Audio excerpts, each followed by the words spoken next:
Okay, it says we're live on Pornhub.com. What? No.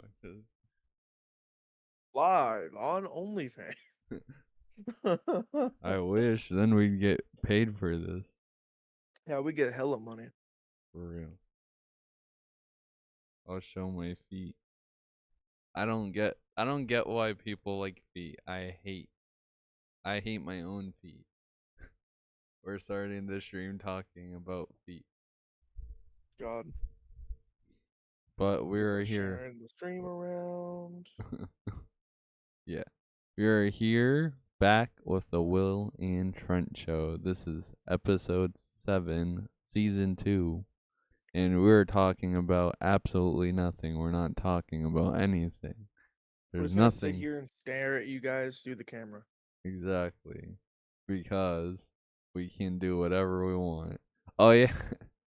um I found out that there is a like page on Spotify or like somebody group of people who do like lullaby versions of like rock and metal songs. It's pretty cool, not gonna lie. And when there's too much noise going on and I'm trying to sleep, I throw that on because I mean, yeah, that's better than hearing whatever. Like they got Green Day, they got A Day to Remember, Bring Me the Horizon, Fall Out Boy, Nickelback. Hell yeah. You can make your baby go, hell yeah, brother. Hell yeah. Oh, what the fuck? They got, they got August Burns Red lullabies. How do you even do that? I don't think any of their most of their songs don't have cleans.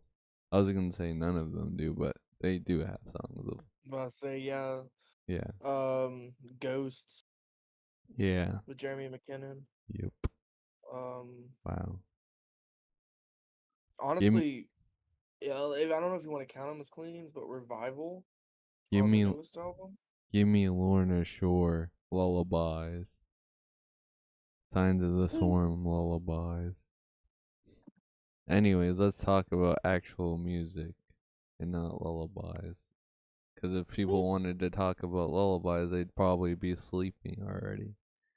Okay, let's do this from most recently added. Well, actually, no, we'll do it from oldest to newest, I guess. So, we'll start with the new Pit for a King album. Yeah. I think this album was their best since Dark Skies, 100%. It was really good. I've listened. Um, I've listened to it a few times, but like not enough for me to really form that big of an opinion. The one thing I feel like though that there was way too many singles. Well, I mean not way too many, but just well, the first thing I would say is I don't like that they have the intro, I mean the first track and the last two tracks as singles. That's That's, fair. that's kind of stupid, but whatever, not my record. So, um, and my favorites on this was probably Witness the End. Um, what's it called? I like Monolith with Alpha Wolf. Um, Mm. I'm not gonna lie though, I I mean it might be because there's 5 singles. For some reason the singles hit for me more, which If kinda I'm being sucks. honest, I think my favorite track on the album is Between Us. Yeah. One of Between Us and No Tomorrow. yeah, one of my favorites also was Blue Venom. I like that one. I wish it was longer. Yeah. Yeah, 1 minute and 50. It's It basically honestly just just felt like a nothing track. it's a throne song. You can say that Basic about Extinction too. yeah. I don't have a problem with short songs, but like I don't know. It felt like ugh, it felt like it left a lot to be desired. I can't Yeah. speak to that. Um, But between us and No Tomorrow hit you in the feels. I like both those tracks. for real, for real. Yeah. Every time No Tomorrow comes on, it hits me in the feels. The Hmm. feels definitely be real. But yeah, I think this is their best since Dark Skies. I I thought agree. I thought the Hell We Create was good, but it had a lot of songs that sounded the same, and there was parts of the album that sounded like they just wanted to be heavy just to be heavy, Yeah. like Reaper and Eyes Roll Back. Like it feels like they were just purposely like pandering to the people who say this isn't as good as this album or that album. But I mean, I don't know. yeah. The hell we create, what again? It I agree with your sentiment on the fact that it was a lot of it was just heavy for the sake of being heavy, and then of course they had the basic, the octane core Mhm. kind of tracks on it as well. There were Not to some. say that, not to say that it wasn't a good album. It's just like with that sentiment, it's like there's a lot to be desired. Because I personally don't just listen to Fit for a King for the heaviness. Yeah, me too. Even though the first song that I heard from them, well, because the first time I ever heard them was live at a festival, and like I didn't really, none of the songs really caught me except for Shattered Glass and Tower of Pain, and I was like, oh fuck. But that's when I was also a pretentious teenager and Right. only gave a fuck about the heavy shit. I literally used to hate Cane Hill, and now I like Cane Hill, but I used to hate them because they dropped that acoustic album, and I was like, they sold out, they went pop, they fucking suck. And now I'm like, man, this EP's are fucking phenomenal. I can't believe I hated it. Nikita. What's up, brother? Oh yeah, my favorites off of the Hell We Create. Maybe it's because it's been out longer. I feel like I have more of. Well, no, no, no, no. My favorites were the last two tracks. They were really emotional. Reaching Out and What You Left Behind. I think those were good closers. Or, yeah, good last two songs. But yeah, the next album you didn't listen to, and I didn't really listen all too much. I only listened to a few songs.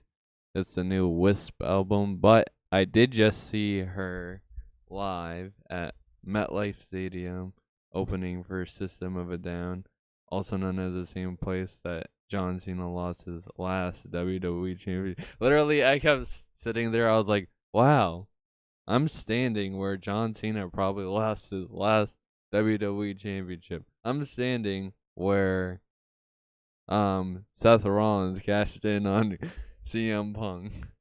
Like the whole time I was just thinking of like everything that's happened in WWE in that stadium. But Well, I'm standing here where The Rock lost to John Cena over 10 years ago. yeah. Wow. Wow. Wow. I'm standing where the Shield wait, yeah, they fought like Sheamus, Big Show, and somebody else. I don't remember.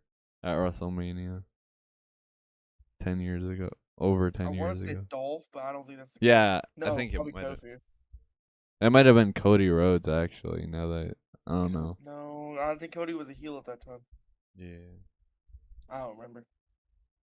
I don't know if like flipping through shit right now. yeah. Anyways, yeah. Anyways, Wisp was good live. So, and the album was solid. I just honestly, it was one of. I should have put them on the list of the bands where I listened to them a lot when I first discovered them, but now I haven't really gone back to them.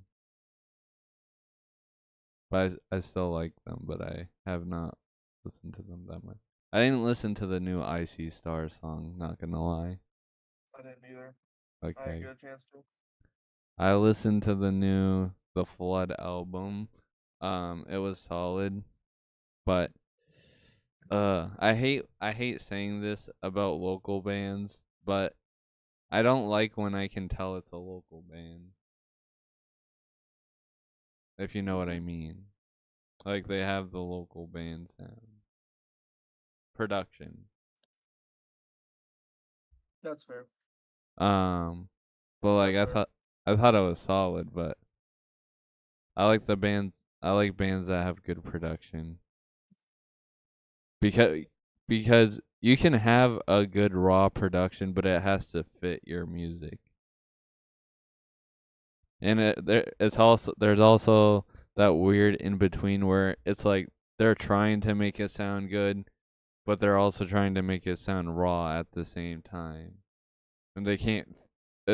Sounds like they can't figure out which one they want to do. Cause like They there's can't find that healthy medium. yeah. And if you want somebody to who's good to produce your music, you should hit up Robbie Litchfield. Shout out How Here Studios for no particular reason.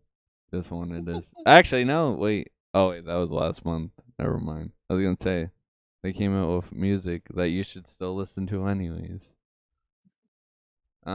Anyways, speaking of great producers, Buster Oldham helped produce this album. Well, I think he mixed and mastered it. But anyways, the new debut album from Gnosis. Mm. I thought it was pretty good. It was very fun. Yeah, I thought it was fun. yeah. At Like, fir- at first sorry, go ahead. when they started doing Gnosis, I was really like concerned because I was just like, what the fuck is this? Like with those first three songs, I was like, what is this? Well, see, originally Um, I thought it was just gonna be a solo project, yeah. right? So like, okay, well maybe he meant like he wants to take breaks from bands, or maybe he just wants to make his own stuff. Nope. Then it Nope. became a band. It's like, okay. Um, What happened with Crystal Lake, Rio? I really actually liked the album, The Eternal Doom, the EP. That was pretty sick. But this album was also really sick. Also, I dig also, it. Also, I don't know why I didn't realize that's probably a Doom reference. Because there's no way you put Eternal and Doom together and didn't mean Doom Eternal. Maybe I am destined for Doom. Uh, Feel like the end's coming soon. yeah. Um, but yeah, it was a solid album. It's just like Rio's voice was so good for Crystal Lake. Why do you have to leave? I really want to know. Speaking of Crystal Lake, they dropped a new track that not gonna lie, thought it was kind Oh of mid. yeah. Yeah, me too. But I didn't really. Sorry. It's classic Crystal Lake heaviness, whatever. I didn't. I wasn't digging it. And they didn't even drop two songs this time. Every time they come back, they drop two songs.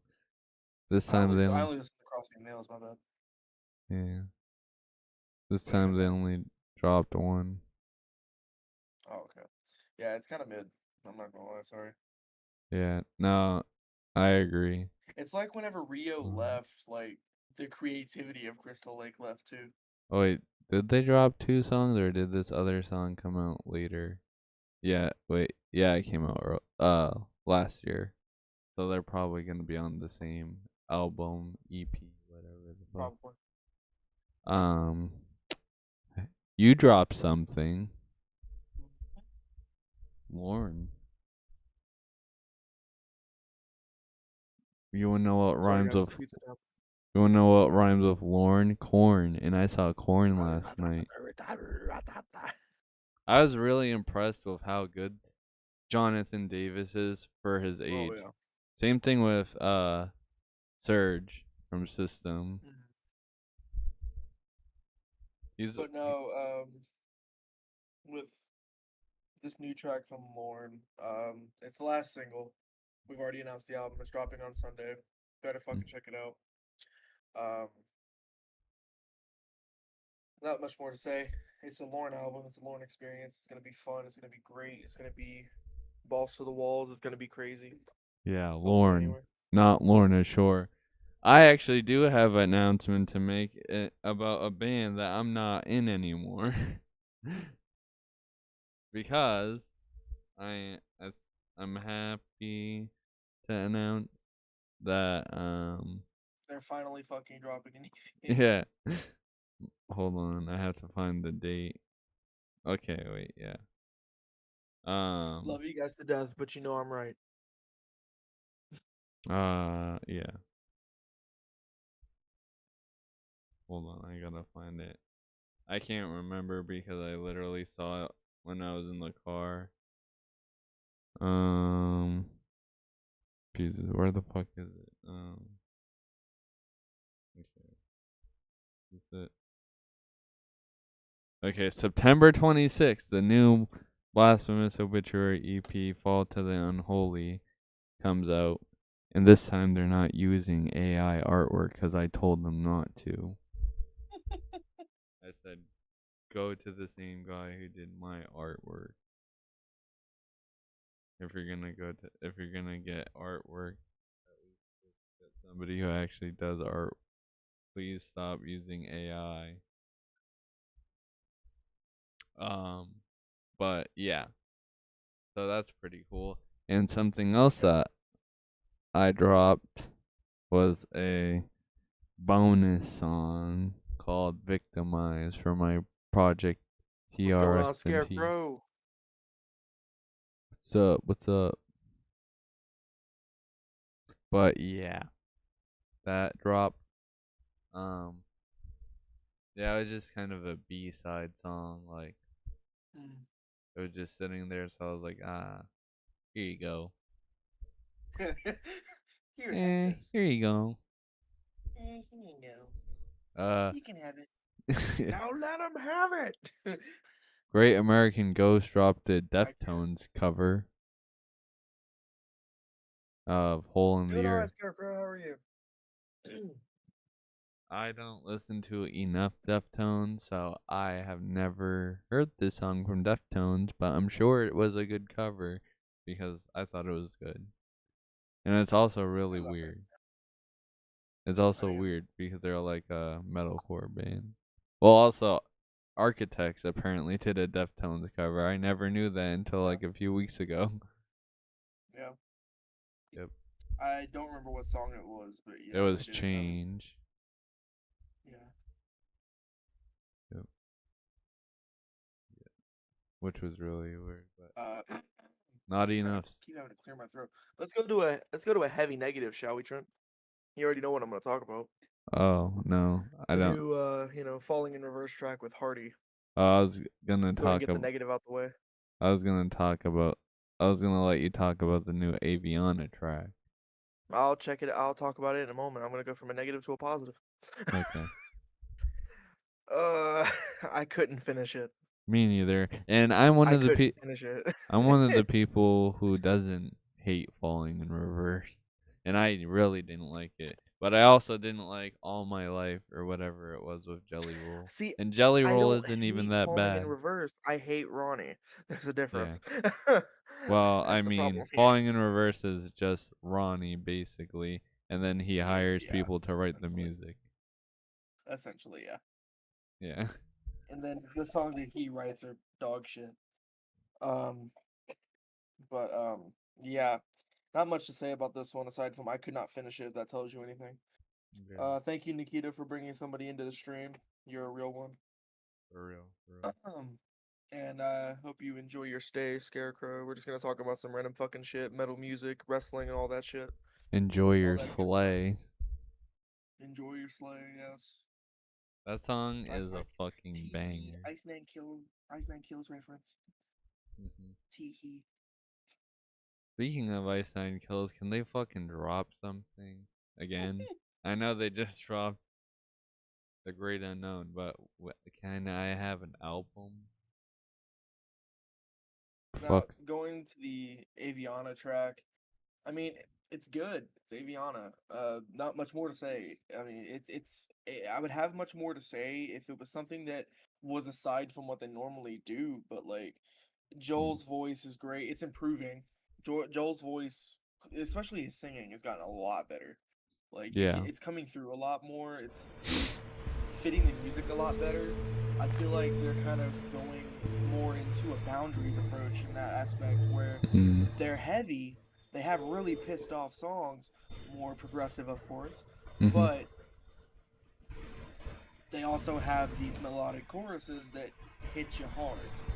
Yeah. So, if this does lead to an album, I really am excited for it.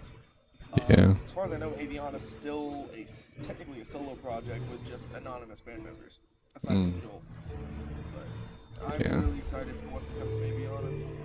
It's basically invent animate if they mixed with boundaries and knock loose, Mm. kind of. That's basically what they are. Yeah. I enjoyed the new "Not Enough Space" song, but now they've basically released the whole album. But I love them. I know the vocalist, so I'm not shitting on this. I'm just saying there's a lot of singles, and I'm an album guy. There it is, 1, 2, 3, 4, 5, 6 singles. So, and the album comes out in 14 days. So, I don't really care. If I cared that much, I wouldn't listen to the singles. But sometimes it does matter for me. There's cases where it does matter and it doesn't matter, and it's weird. If the rest of the album ends up being great and there's songs I can remember, then it was okay to do that. But if none of the other songs are memorable, then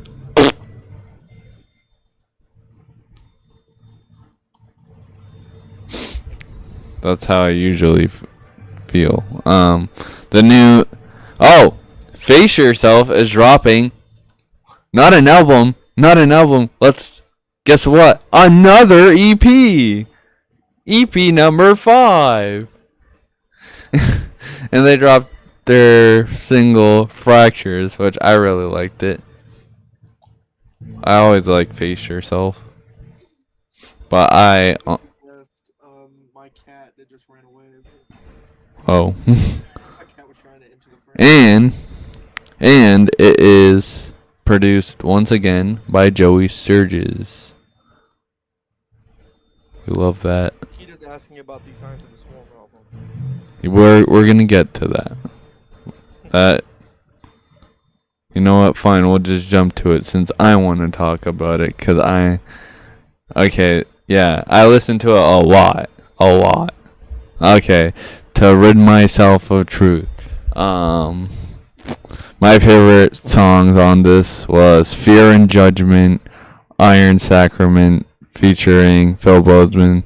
Fear and Judgment was featuring 156 Silence, which was a really cool thing. Clouded, yeah, the one with fucking Will Ramos. That, Sarkisian, I don't know how to fucking say that. It sounded like Transformers core. So basically Diamond Construct, but more deathcore. Cause Danny said it sounded like Transformers core, and I was like, what is that? I had to re-listen to it. I was like, oh my god, it really does sound like robots in disguise. Oh yeah, you know those memes where it's like, if my dick had a noise every time it got hard, what would it be? For me, that's what it would be. The Transformers vehicle transformation sound. That would be fucking hilarious. And then another favorite of mine is Hell Must Fear Me, which is a perfect segue to say I did a cover of the breakdown for Hell Must Fear Me, and I'm going to show it off right now. Let me just find that real quick. Come on, we gotta self-promote sometimes. Well, actually all the time. So, yeah. Oh yeah. Also, when I was at the System of a Down show, I saw Rockfeed, the guy from Rockfeed. I was gonna try to Oh get a shit, yeah. I was gonna try to get a picture with him, but like I saw him during corn, and I didn't want to be like disturbing him, so. But like I was literally shoulder to shoulder with him, rocking out to corn. I was gonna be like, "Hey, can I get a picture?" But I was just like, "I'll leave him alone." Okay. Anyways, let me pull this up. Okay, okay, okay. Oh yeah, actually I can't do that. So I should have set up a second scene so it would have been a smoother transition. Just be like, here you guys go. But I didn't think of that. I should have thought of that earlier. Okay, well now you guys are seeing my whole entire stream setup. Okay, here we go. Going on, guys? It is Trent from Destined for Doom. We're doing Helma's Journey by Sons of the Swarm. It's been a while, so let's fucking get it.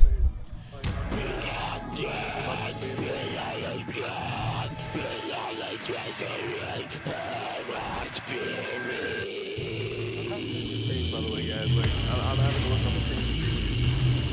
Huh? By the way. Oh, you can't hear it? Yeah, I can. Now I can. Oh. Oh. Anyways, yeah, that was it. I did the whole thing, but you can find it on Facebook, Instagram.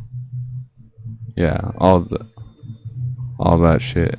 Facebook and Instagram, because I deleted TikTok. I deleted my TikTok account because I don't use TikTok. Because TikTok is for dummies. Yeah. So, yeah. God fucking Yeah. damn it. So, yeah, I really like this new Signs of the Swarm album, and I'm going to see them live in November. Even if I have to work, I'm going to tell them I have a birthday party. I'm going to a birthday party. Well, actually, my birthday is next Saturday, so you better say happy birthday to me right now in the chat, because you won't be able to say happy birthday before it is my birthday. September 6th is my birthday. I expect a birthday present from every single one of you, and if you don't, I hope that your feet stink and your armpits stink, because nobody wears deodorant in the fucking pit. Especially For real though.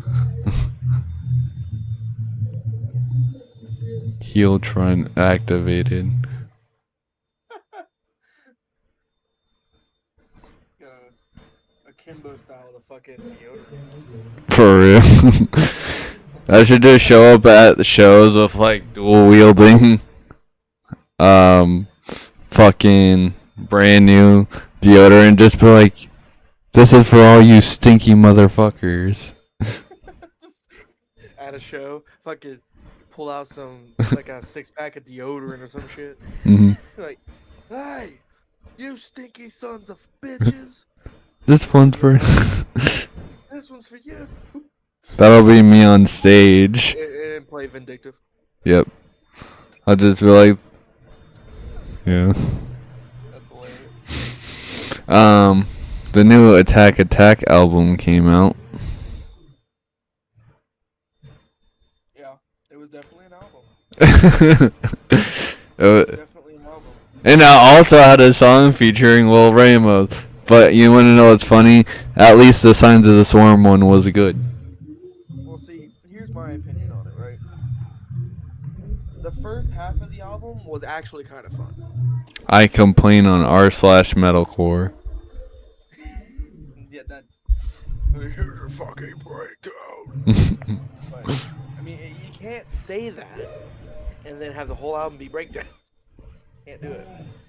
But As a single was pretty good, but anyways, Big booty I mean- britches. yeah, that one was confusing. They try to be Second the half Devil of the Wears album- Prada. They try to be the Devil Wears Prada. They wrote a song called Sacrifice. The second half of the album was kind of boring, Yeah. but I don't know. The whole album, the first half was pretty solid. Like if they had the first half be like an EP, I would have liked it more. But Yeah. that was not the case. Yeah. Well, I mean, they already dropped 2 EPs, so, or actually like 3 EPs. I don't even. They're like Face Yourself. They kept dropping so many EPs, and they finally dropped the fucking album. They dropped 1, 2, 3 EPs. Well, what's it called? Face Yourself is on their 5th EP. But they've all been good, so that's good. I think their most recent one is probably my favorite. Then we got the new Baby Metal album. I thought it was alright. Me too. Again, second half of the album didn't hold up. In my opinion. Yeah. Well, I mean, you did have this one with Spirit Box and Polyphia. That one was pretty alright. Yeah. Alright. Yeah. Okay, I'm really excited to talk about this one. This is for all the fucking MySpace deathcore fans. Despise Icon is fucking back. And they're dropping an album on Halloween, I'm pretty sure. And they dropped a single for the first time in a long time, featuring Matt Honeycutt. And it fucking slaps. And they have a song on the album, track 6, Reaper, featuring Tom Barber and Scott Lewis, Carnifex and Chelsea Grin on one song. So that's fucking crazy. And yeah, it drops on Halloween. Yo, we gotta do a Halloween stream. Maybe, oh wait, I was gonna say like, yeah, maybe we could just like have a late episode on that day, like not stream on the Thursday, and have a Halloween stream if we're able to. I don't even know if I can do it, but we'll see. Potential Halloween stream. Bad Omens dropped a new song called Spectre. I thought it was alright. I liked it. It was good. I liked it. It's Bad Omens. They're bad in their omen. They're bad in their omen. But yeah, I thought it was really good. Noah Sebastian's vocals are like really good. Like, that's the thing though. That's like all I can really say about the song is Noah Sebastian's voice was really good. And like, I don't know. It was a very emotional type of song, I guess.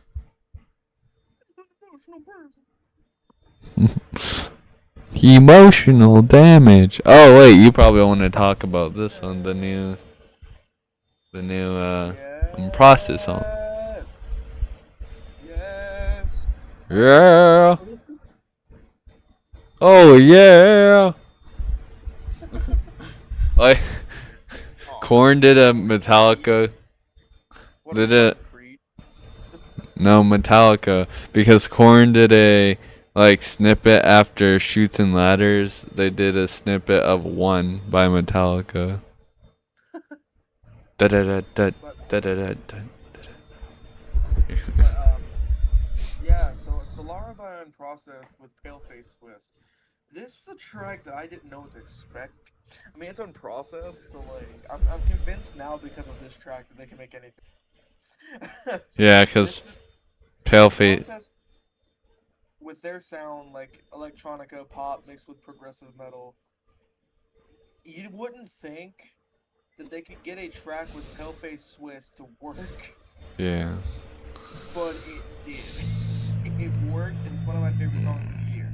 For real. Because of it's so As good. a- It's one of those, and this is what I wish most bands would do. Like, take risks. Yeah, for real. Don't I take f- the safe option. I feel like Signs of the Swarm did that. Well, throwing on 156 on the album, that was really cool. And that song sounded really cool, even though my friend in the car kept complaining because I kept playing it like 20 million times. I was like, well, you know what? Maybe you should go fuck yourself and learn how to drive. Stop missing the goddamn exit. But Unprocessed is about to drop album of the year, hands down. Every I single's been a banger so far. I think the album of the year for me is gonna be next month. It's probably gonna be "Dying Wish," which Unprocessed is dropping on Halloween, so oh wow, probably gonna drop one more single. Yeah. It's so 13 much. tracks on the album, though. There's a lot of shit dropping on Halloween. Cause we got Spite, we got Despise Icon, and Unprocessed. Well, see, Unprocessed, for me, they are literally perennial second place. Hmm. Like, they are perennial second place. Because in 2019, when they dropped Artificial Void, that was a great album. Yeah. Hail Stand came out for me. That was my album of the year 2019. Then they dropped in 2023. Guess what my album of the year 2023 was? I don't have to guess. Yeah. And everything in between. This is their year. Event Anime's not dropping. Free's not dropping. Well, Something magical- Invent Anime already did drop. And they dropped the EP. Well, it was an EP. It wasn't an album. You get it. It was Yeah. a collaboration. But unless something magical comes out from an artist that I don't know, Unprocessed is finally gonna take it. Yeah. And I'm so happy for that. Because Unprocessed is so good. Invent Anime just drops a surprise album. I swear. That'd be fucking hilarious. Just be like, oh, we're not your album of the year. Well, Hope How- my beer fan. how about now? Hope my beer fan. William did not listen to the new Dreamwake album, but I did, and it was really fucking good. I was really surprised because they're good. They are from my neck of the woods, the New England area, and I remember I saw them for the first time open for Dayseeker and Caskets, and yeah, they.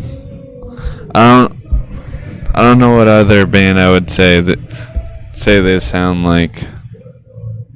Cause they do. There's a band that sounds like them, but they also just got signed to UNFD, which is pretty fucking sick. I like seeing local bands become successful. We love that.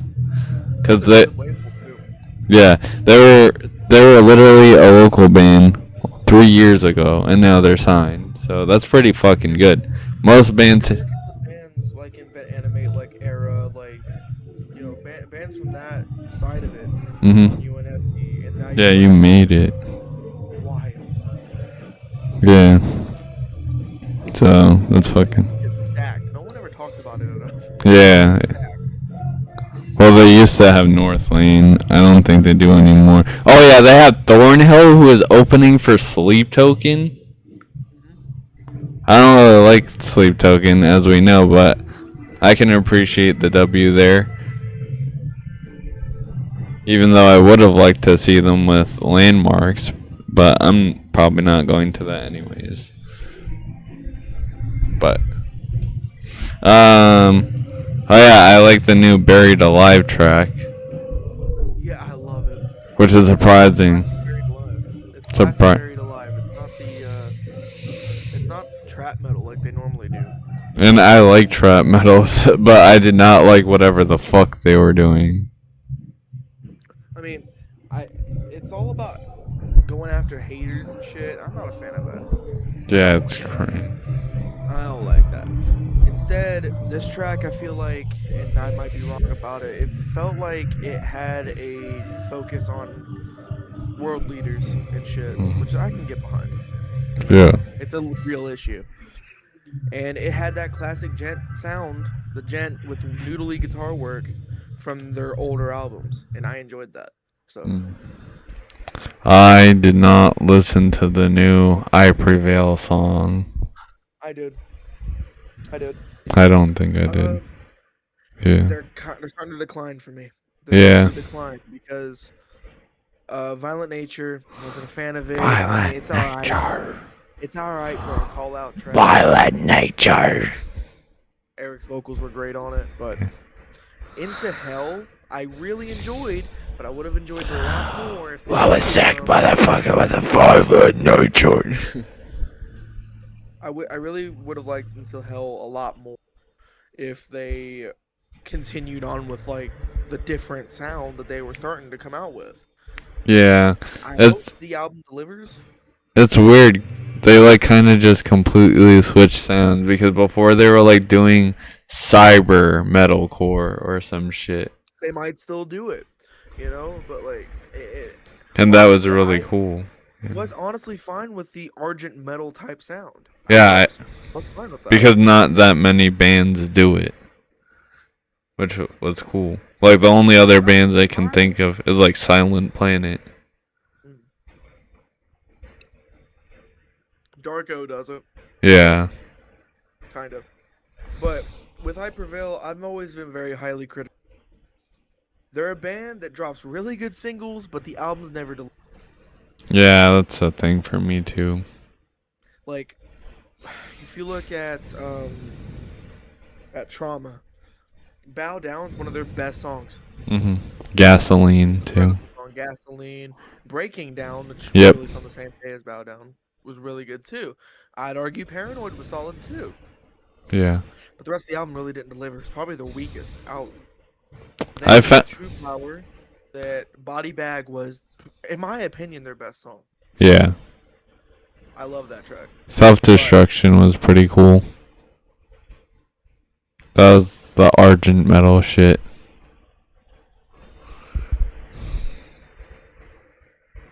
It was weird for me because like I liked that, but it was also mixing Octane Core. Octane Core means Argent metal. Doomslayer goes Octane Core.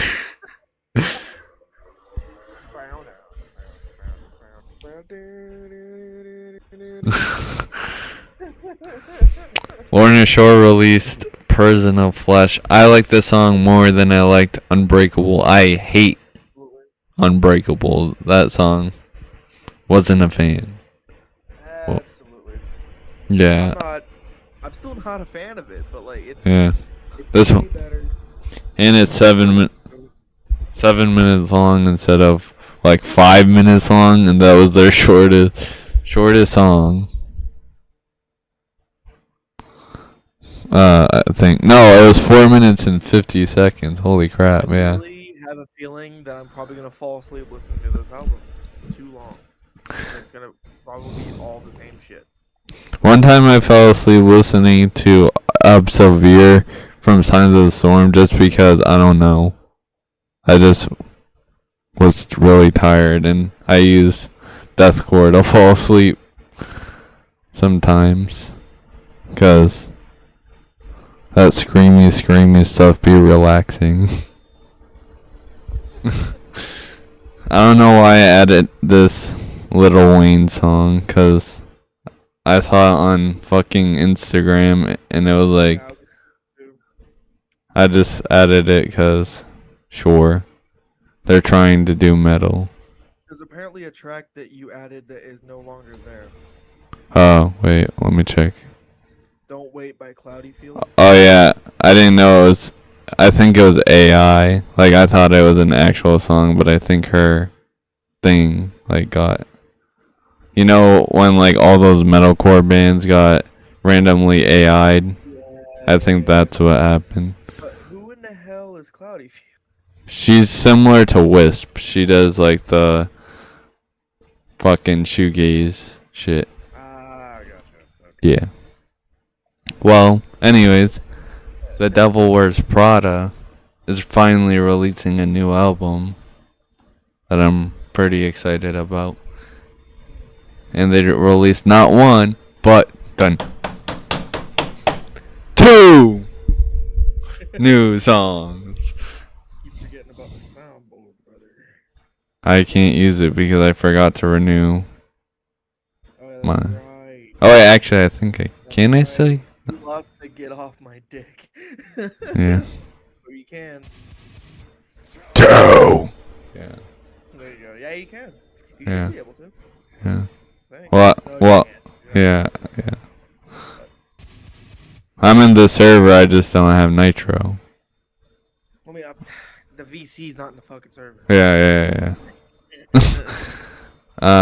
Shit. I didn't listen to the new Fight for Within song. Dang it. I'm sorry. Dang it. I'm sorry. Dang it. You know what? It's okay. You want to know what else? But I didn't listen. 3 The days new- stop because I didn't even know it was coming out. Yeah. I Oh didn't know it wait. was coming out. You're way ahead of me. Cause I also forgot to talk about the new We Came as Roman song. There's You know not what much I? to talk about. You wanna know what's funny? We Came as Romans is from the Midwest, and you know what's funnier? This album is mid. It's like they were trying to be architects. Yeah, really. There was one song that I literally got pissed off because it sounded like Doomsday. I don't. It was one of the singles. I think it was. What you were saying. Yeah, I think it was Where Did You Go? Wait, I hold don't on. remember which one. See, what sucks is that I used to really love We Came as Romans. They were one of my favorite scene bands. But Yeah. they've kind of fallen off, and I don't want to say it's because Kyle's not there anymore. Mhm. Yeah. It is because Kyle's not there anymore. I'm sorry. Well, they got a It's different. disrespectful, I know, but They got a different Kyle for Dark Bloom. Kyle yeah, Anderson. That was an awesome. That was an Mhm. awesome collaboration, though. Yeah. There. I can't say that. That's fucked up. Never mind. Never mind. No, text it to me. Don't say it. We might get. We Well- don't get monetized anyway, but. That's okay. People make fucked up jokes all the time on Twitter, and then they cancel each other. That's why I don't use Twitter. Cause y'all a bunch of pussies. And then y'all say, I go hard as fuck in the pit. I go hard in the motherfucking pit. Nope. The new Nope. Deftones album came out, and it was Deftones. It was was- definitely Deftones. It was definitely Deftones. I like Deftones. I like the album. I think though that their previous album was better. That's really all I have to say. Wow, this is their first album in 5 years. That's crazy. And they blew up without even having to release a new album because of TikTok. Yeah. For real, So. though. I heard this Electric Callboy cover in the car earlier. They covered some 41. It was alright. I think their cover of Every Time We Touch was better. Yeah. that's absolutely correct. This new 3 Days Grace album sounded like 3 Days Grace, but like it felt like they were really trying too hard to like capture what they did in the past. Yeah, they were definitely nostalgia tripping here. But it wasn't like Linkin Park where they like wrote every song, but like try to rewrite every old song they did, but with new vocalists or whatever. It just sounded like they just, I don't know. They were like, hey, they were basically trying to write their new stuff, but with Adam and Matt, right?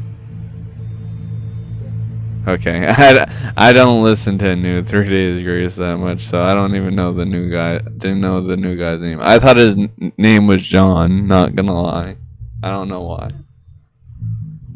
But Becky Lynch got a new theme song, produced by an actual band, The Wonder Years. I quite like it. It's pretty good. It's better than like. It's better than like 99% of WWE wrestlers' song. Psycho Frame is Nikita's album of the year. Yeah. That's pretty fucking good. That was fucking a crazy album. My favorite song off that was Stillwater Salvation. Yeah. Yep. Oh god, there's people playing music in the other room and it sounds horrible. Horrible! We got Revenge in Carnage by Dying Wish. I really liked it. It sounded what they usually do with their heavy stuff. And the last song was more experimental. So, it's a good variety. And the album drops, I'm pretty sure, the same day as the Blasphemous Obituary EPs. I know what I'll be listening to first.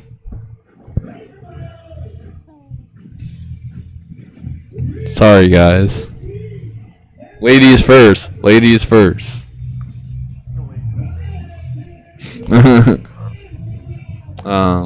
Then Spite dropped a new song called Lights Out. And their album drops on Halloween, and one of the tracks features Boundaries. So I'm excited for that.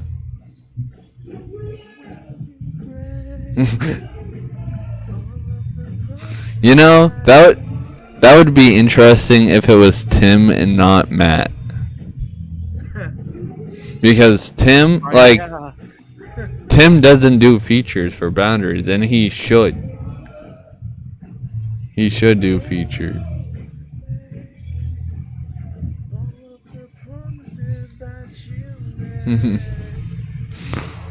Yeah.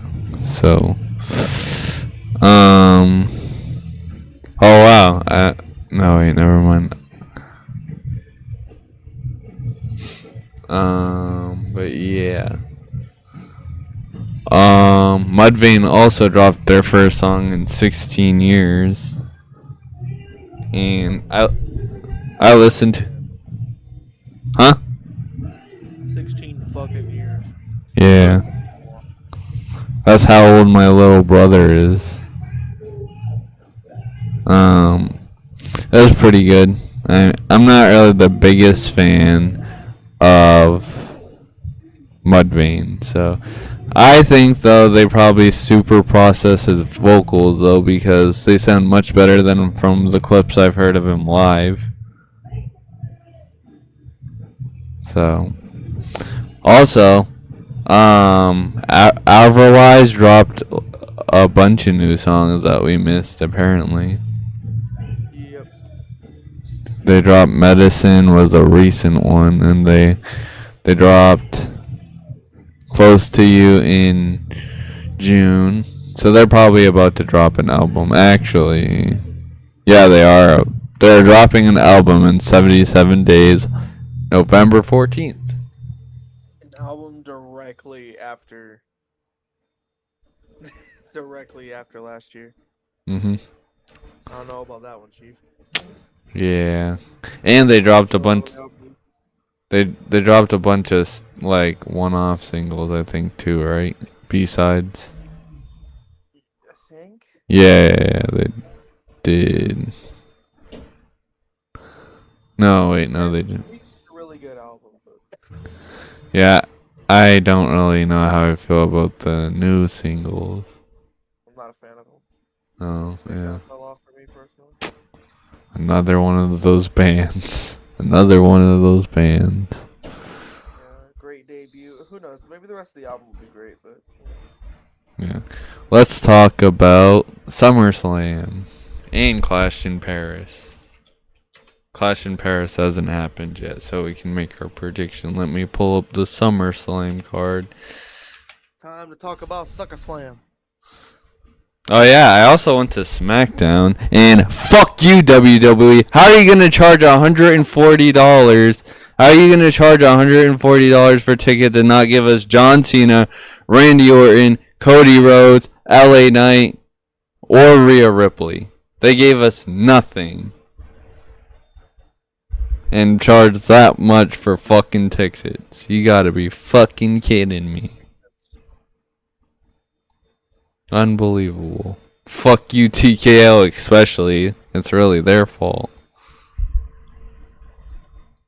But fuck you, WWE, still. And also, we got more fuck you, WWE shit to talk about because they signed a deal with Disney and ESPN, and now all WWE PLEs will be on ESPN for $30 a month. No, wait, I think it's $30 each PLE. Which is stupid because there's multiple PLEs in 1 month. They're just as bad with pay-per-views as like last year or like a few years ago. AEW was spamming pay-per-views, and it was kind of getting stupid for me. But WWE is becoming a little bit too corporate, which is really UFC is gonna be on Paramount, I believe now. yeah. But I don't. Which I am excited for that because I have Paramount. So like, I'm very excited for that. Because I like I'll probably get Paramount just so I could watch that, and I'm probably just gonna get a VPN just so I don't have to pay $30 every pay-per-view. I'd rather pay $60 for 2 years for a VPN so I can just watch on Netflix. Plus, I could watch everything else that's on Netflix. And my Netflix is free because it comes with my T-Mobile. So, anyways, rant aside, let's talk about SummerSlam. We'll start with SummerSlam. SummerSlam. Remember that?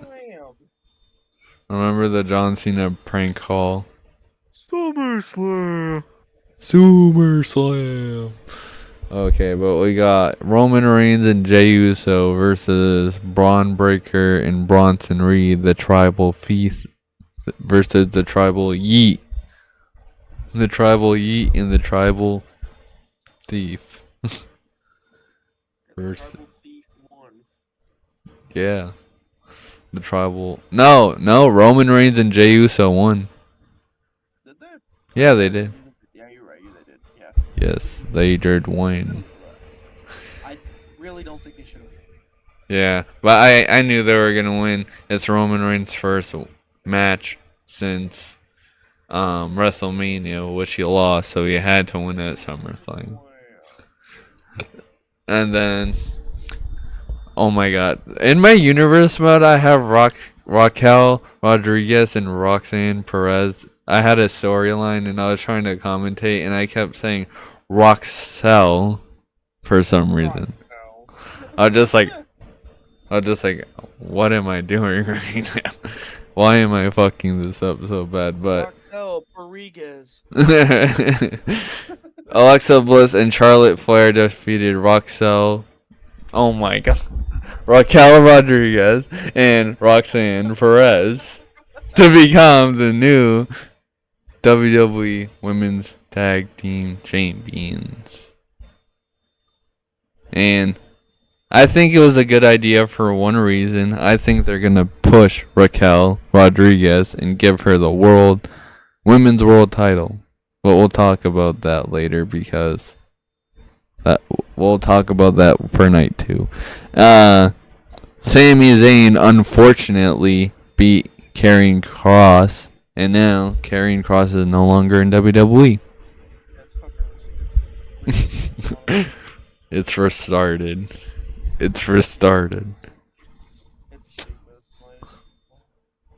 It's very irritating because they did that man did everything he could to get over, and he did get over. Yet still there was a problem. Yeah, apparently, apparently there are like people telling him stop meeting fans outside shows. Like that, he said that on his documentary or whatever. Yeah, I don't know who said that. I'm hoping it was TKO and not Triple H or something, because that would be really stupid. Like, why can't? Yeah, that's dumb. But yeah, Karrion Kross lost, and it was like the most dumbest ending ever. I was really mad. I was just really. I'd like to know what the fucking reason was. I need to know what the hell WWE is snorting back there. Anyways. Fucking smoking like it's 1990s. For real. What the fuck? They're drinking Coca-Cola, but the original recipe. Tiffany Stratton beat Jade Cargill, and again, I don't think that was really the right decision, because seeing what's happening still with Tiffany Stratton, she's just facing Nia Jax again. They should have just put it on Jade Cargill. Yeah. I was really shocked that Jade Cargill won. I think it's because people were complaining and saying that she can't wrestle when she's gotten better, I think. She's not as good as Io Sky. She's not as good as any of them, but she's better than Nia Jax. She's better than a lot of other people, I won't say. But, yeah. Well, see, she's improved a lot more than she ever would have. Yeah. Because in AEW, they just threw her to the wolves. Oh, 58 straight wins. She's the TBS champion. She's won this many in a row. But she can't wrestle for shit. And then she comes to WWE, and now she's one of the top workers, kind of. So it's like... Yeah. Crazy what a little bit of development will do. For real. Then, shockingly, and I was right without being... Like, my thinking was wrong, but I was right about Logan Paul and Drew McIntyre beating Randy Orton and Jelly Roll. I kind of felt like there was no way Jelly Roll's winning this match. I thought this was the one match that was going to break the curse of WWE celebrities always winning. I was like, this is the one. And I was right. So, yeah. It was a pretty good match. Shout out to Jelly Roll. He lost a bunch of weight, and he did pretty good in the match, I feel like. He did way better than Travis Scott did. Yeah. Yeah. Which, I mean, that's not really... He wrestled better than Goldberg as well. That's not a hard feat, though. Yeah. Yeah, he didn't injure anybody. So, yeah. Then we got CM Punk versus Gunther, and it was a really fucking great match. And then Gunther just decided to rip his head open with a razor blade. So yeah. But it kind of added to the match and made it feel like more crazy. And CM Punk beat Gunther after 2 go to sleeps. Yeah, he did one and then he fell back and then did another one. And yeah, CM Punk's the new WWE World Heavyweight Champion. Nothing could roar in this moment except burn it down. Out comes Seth Rollins on crutches, and everybody thought, oh yeah, he's just trolling. He's just like, yeah, I can cash in whenever I want. Turns around. We're like, okay, we're good. And then he drops the crutches. and sprints to the ring, cashes in his Money in the Bank briefcase for the second. Well, no, beats the crap out of CM Punk, cashes in for the second time ever, and then hits a stomp and becomes World Heavyweight Champion to complete the ruse of the century, whatever you want to call it. So he has now 2 heists of the centuries, 2 of the greatest Money in the Bank cash-ins of all time. So if there was any doubt that he was the best, the real best in the world, then yeah, it's been silenced. Now we go on to night 2, and we got the TLC. We got the TLC 6-team ladder match, and this match was absolutely brutal. There was so many spots. Most notably, shout out to Candice LeRae. She got bumped off the ladder and went through another ladder on the outside, and that shit looked disgusting. And yeah, this match was absolutely brutal, and shockingly, the Wyatt 6 won. I don't think either of us predicted that. Yeah. I did. Because I didn't think they were going to have them lose that quick. Oh, really? Oh, wait, yeah, you did. Because I remember I was kicking your ass in night 1 with the predictions, and then... You scored me in night 1. Yeah. And then I you... went 3-2 on night 1. Yeah. You went like 4-1, maybe 5-0, I think. I don't know. Yeah. Night 2. Well, I got Cody Rhodes and Cena, right? But... And Naomi. I picked Cody as well, I believe. I think I picked Naomi. I don't remember. But, anyways. Again, same reason.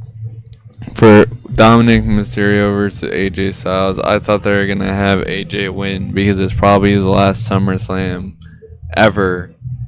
But no. Dirty Dom. Dirty Dom. Dirty Dom retains the WWE Intercontinental Championship. Please have Dom win the AAA title. Yeah, he lost the match against El Grande Americano, Dragon Lee, and El Vikingo because AJ Styles cost him the match. I didn't even watch I didn't get to watch Triple Mania. I listened to it because I was at work, so I just pulled it up on YouTube. Used to love Vikingo, but then when WWE acquired AAA and he won the belt, now everyone hates him. Yeah. It's like, well, what the fuck? It's because everybody wants Dominic Mysterio to win. That's no, what. It's not that. It's because they took it off El Patron. Oh. The fans in AAA love El Patron. Like in their eyes, he redeemed himself. Del Rio. Yeah, I know. But I mean, in their eyes, he redeemed himself. Whatever. I don't think he did. You know. I don't think. But the fans now are booing Vikingo because of it. Which is really stupid because it's not even a debate. He's a million times better wrestler. Million times better of a wrestler than Alberto. But Alberto was also a big draw. Yeah. But El Vikingo was... Give Dom the AAA title. That's gonna shake him up. One. He's gonna be a double champ. For real. Well, I think he's gonna end up losing the Intercontinental Championship because I don't know how they're gonna schedule all that because he'd have to go from Mexico to wherever they're at. But who knows? And WWE is really stupid. WWE is really stupid. They're having AJ Styles versus Dominic Mysterio again for the Intercontinental Championship on Raw. Not at Clash in Paris. Not at Clash in Paris. This is the second biggest snub of the year. The first one was the TLC match that they put on SmackDown that should have been at WrestleMania. It's Raw. And then Yeah. Anyway, hopefully Dominic Mysterio retains, but I kind of think that AJ Styles is gonna win it off him. Apparently, we're not getting AJ Styles versus John Cena though, which is really stupid because we need that. We need that. Yeah.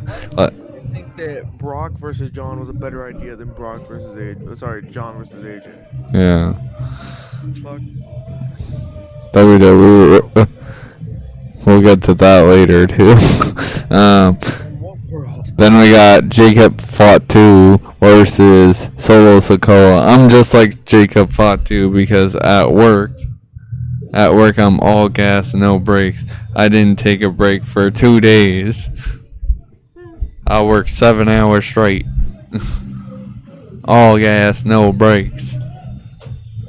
Yada me. Yeah. Because it was literally... Oh yeah, speaking of that, I never even said I got a new job, so life is looking up. Hells yeah. Anyways, yeah, Solo Sikoa beat Jacob Fatu for the United States Championship to retain it, and it was alright. It could have been better. It was better than Solo Sikoa versus Jimmy Uso, but also that match was happening during a Texas death match in AEW, so I was more focused on that.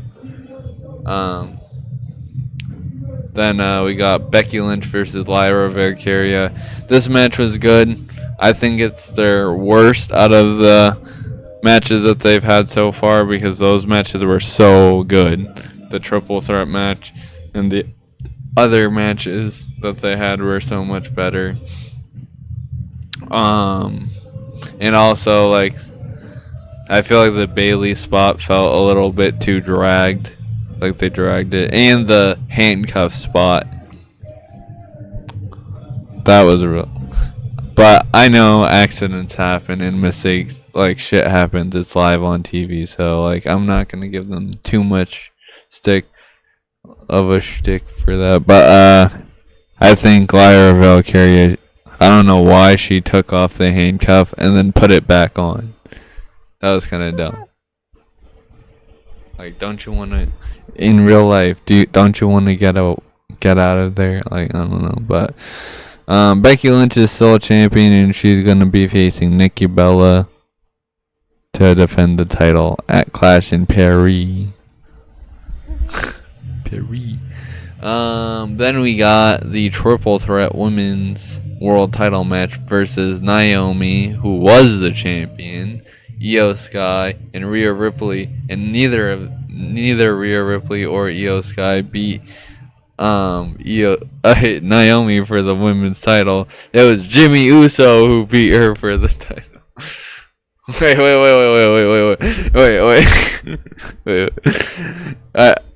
He did not beat her. He did not beat her. But He beat something else. yeah. He did not proceed with caution. He did not proceed with That's like when Rey Mysterio was like, I got WWE 13, I can't wait to beat up my kids in the game. But yeah, but it was obviously an amazing match because it's Rhea Ripley, Rhea Ripley, Io Sky, and Naomi. Then they already proved that they could have a great triple threat match at WrestleMania. I think that match was better than this one, but it was still a great match. And now, I don't know what we're doing. We're getting some like almost lesbian storyline between Rhea Ripley and Io Sky. I don't. But yeah, if it's what the people want, I don't know. I guess that's what WWE is thinking. I don't know. But yeah. But yeah, Naomi is no longer the women's champion, and I'm fucking pissed off because WWE, instead of like booking a battle royal to determine who's gonna face Stephanie Vaquera at Clash in Paris, they said nope. She's just not gonna have a match at Clash in Paris. So, fuck you again, WWE, for that. Yeah, a big fuck you. Fuck you. Then we got John Cena versus Cody Rhodes. John Cena turned face, and yeah, we saw a little bit of heel Cody Rhodes, but not like fully. But like he was, I desperately wanted Cody to win. yeah. But it was a great match. We didn't get The Rock. We didn't get Travis Scott. Thank God. It was a great match. They 100% wrote the wrong of the WrestleMania match, even though it'll unfortunately last forever because yeah, they decided let's have Travis Scott come out and like be involved in WWE history. Oh wow. Hello, There's girls. It's because my mic was turned down. yeah. Yes, I saw the Boise game. I saw them getting their asses kicked by South Florida, which is crazy. It's a point and laugh moment. I'll talk about it later in the server. Yeah. Back to wrestling. I was gonna say apparently Kevin Owens was talking about his injury. Oh wait, he didn't really. This news article clickbaited because it says that there was gonna be an update, but he said he had his neck fusion and it was stressful, but that's not an update on when he's gonna be back unless it's further down. No. He's gonna be bad. He said it's not likely. Yeah. It's crazy. But, get the respect he truly deserved. And WWE feels so much emptier without Kevin Owens. Not even gonna lie. For real. He only had one world title reign. At least he got a WrestleMania main event. That's true, but fuck. That dude did not get the respect he deserved. Yeah. But his Universal title, well, the way he lost it was bullshit, but the rest of the reign was really good. Well, yeah. Especially when you had Chris Jericho there. You just made the list!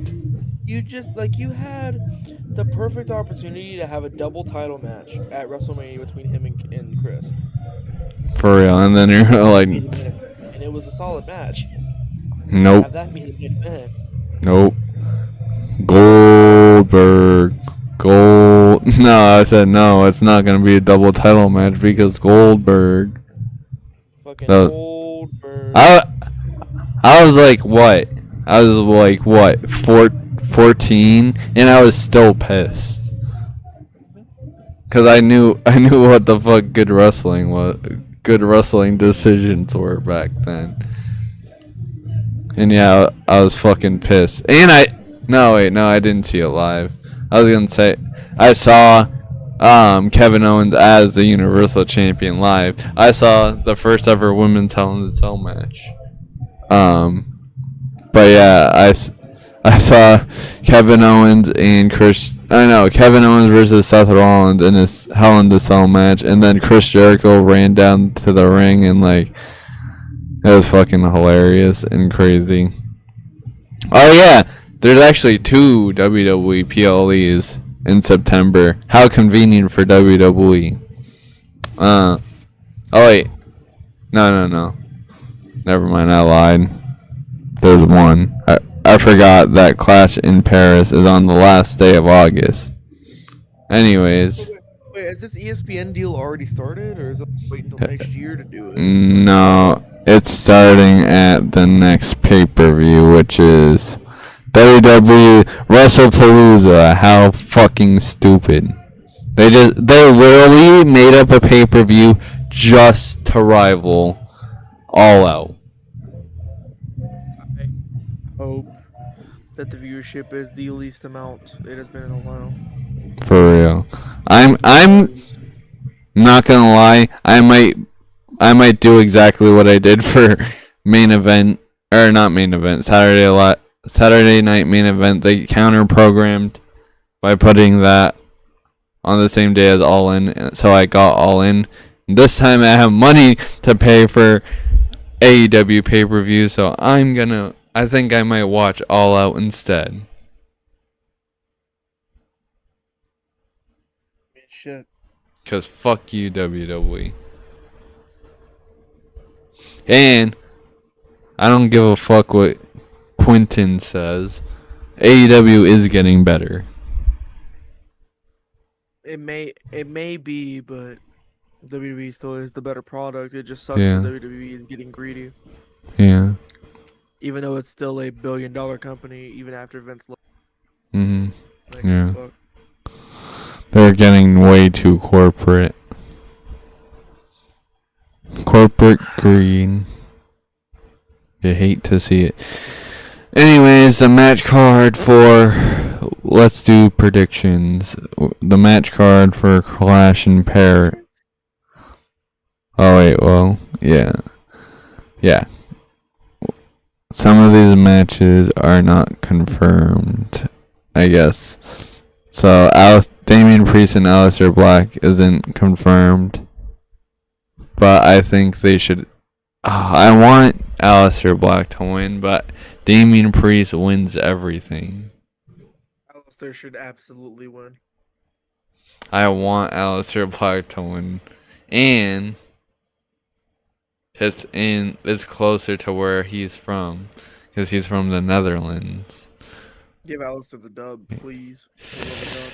But something just tells me they're going to give the win to Damian Priest. Because they're just really good at, for some reason lately, making terrible decisions. And it's Triple H. The only thing I can say is at least he's not making Roman Reigns get dog food dumped on him. Because, like, that's the point where I was just like, nope, no more WWE for me. I'm done. And then I came back for the Royal Rumble, and then Edge came back, and I was like, okay, we're back. And then, you know what happened right after that? COVID. Well, before that, The Fiend lost his title to Goldberg. And I was like, we're not back. Okay, maybe we're not. Okay, so you're saying Aleister Black. I'll say I'll Ding. say Aleister. I'll For say, the sake of disagreeing. yeah. Potentially Nikki Bella versus Becky Lynch. I don't think we're actually... Wait, hold on. When was this even made? Oh, yeah. Oh, wait, this was last updated on August 21st, so let me see if I could find a more recent one.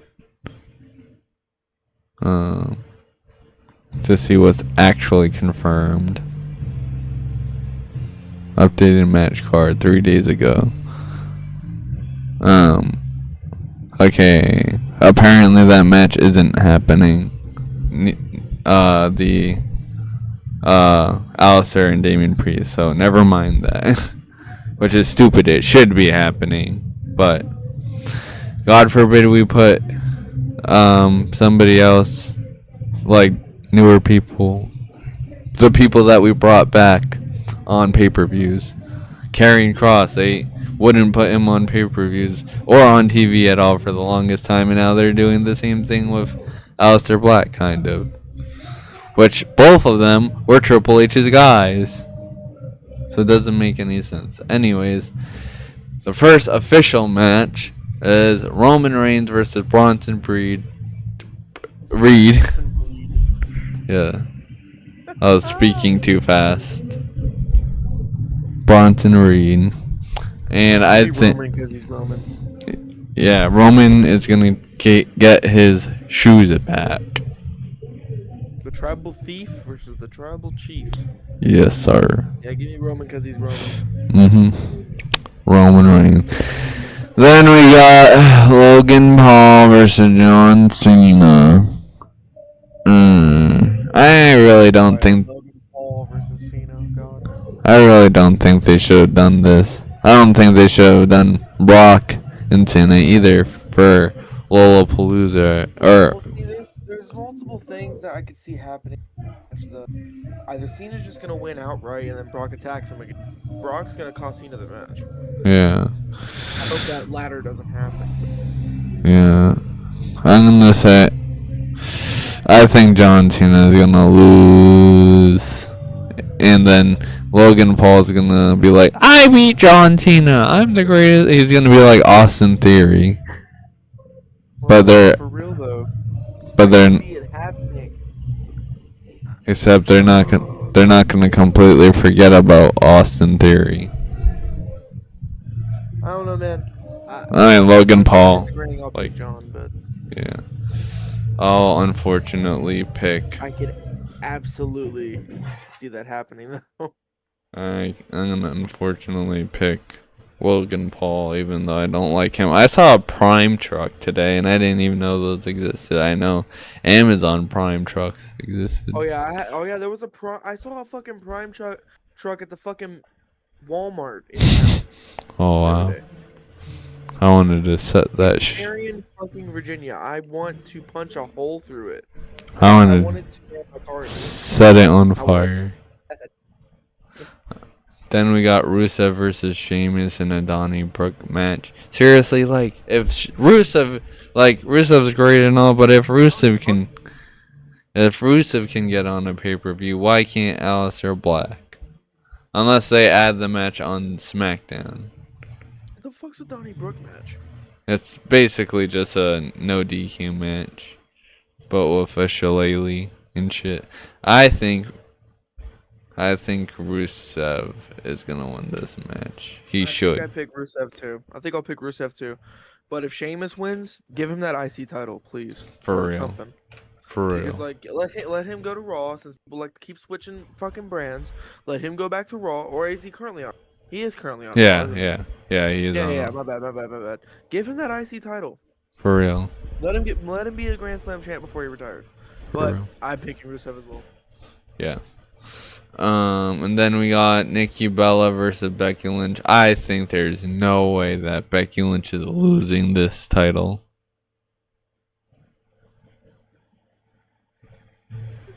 What? Imagine if Nikki wins though. I would be Imagine. really mad. I'm picking Becky. Don't worry. But imagine. She got a new theme song and everything. Ain't no way. There's no more. There's no more. You can look, but you can't touch. It is just touch. Yeah.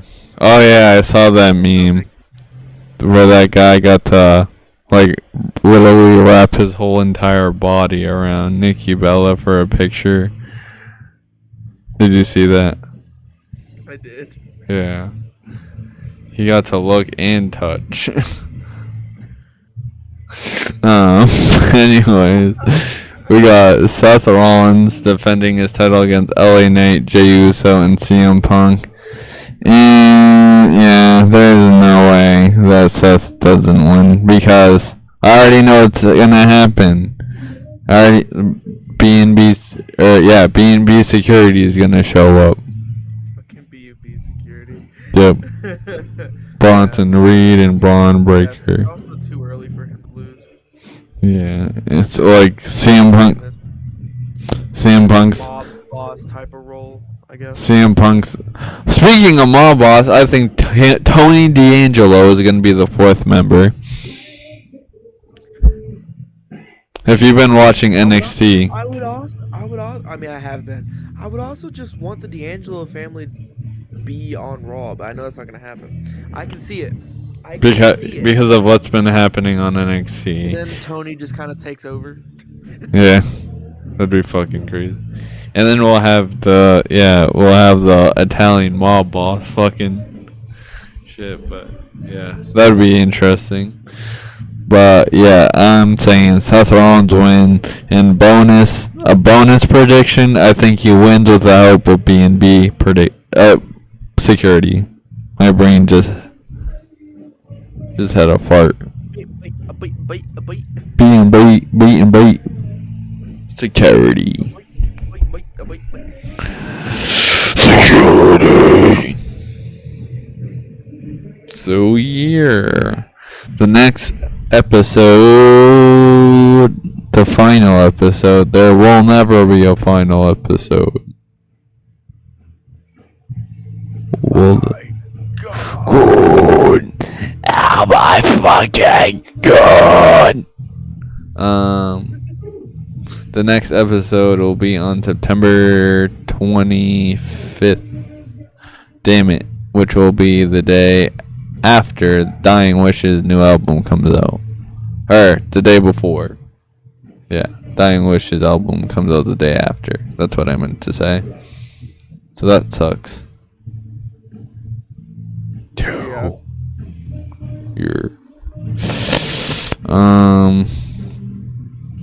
Anything else we want to talk about? Is there anything else? Oh wow. Like I said before, since you did some self promo, I'm gonna do my own self promo.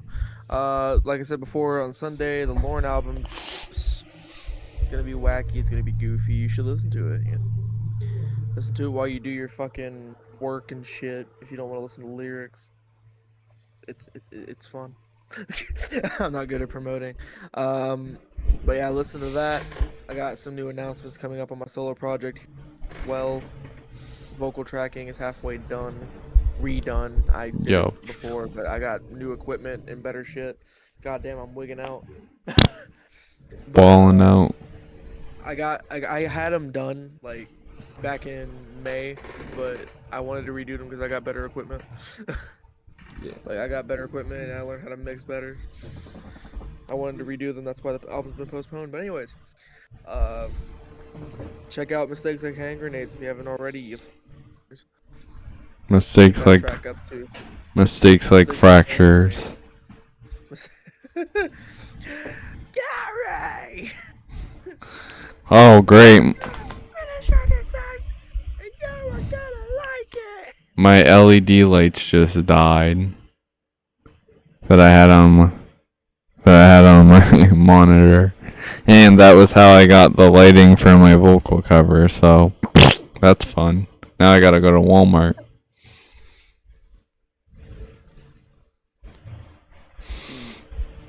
Which my Walmart sucks. Like there's literally been trending reels on Instagram of how bad it is. Like fights breaking out and shit. Yep. And I'm just like, yikes, I don't want to go there. Oh wait, and when I was there wasn't a physical fight, but there was a verbal confrontation. And I was just like, this is why I don't like coming here. Oh yeah, and I saw System of a Down last night, and there was a guy, he was getting pulled out of the show, and he started fighting security. Dead ass. I was just like, oh no. I was like, what are you doing? Cause I was like basically right at the barricade, and yeah. Angels deserve to die. You deserve to die. And you deserve to die. And you deserve to die. And you deserve. And then he got he got swarmed by the rest of security. He should have read the signs because he got swarmed. I'm pissed. They did not play A-E-A-O. Bruh. They didn't play anything off Steel this album. I was really mad. Damn. And like people after the show started singing it, I was like, I know this is the song I wanted to hear. I think the show got stopped because I know System of a Down fans do this at every show, but apparently MetLife Stadium didn't know that there was going to be flares in the mosh pit during Toxicity. But that was dope to see live. Like, I just turned around and I'm just like, oh shit, there's people running around with flares in the pit. I didn't go in the pit at all because that's not my type of pit. My type of pit is the one where I can back fist somebody in the face and it's okay. Because it's consensual. It's crazy that their last album was in 2005. Yeah, 20 years ago. I was talking about that yesterday. Like they released a couple of singles in 2020. Two. Yeah, because of the war that was going on. I was also talking about how they don't play those songs live.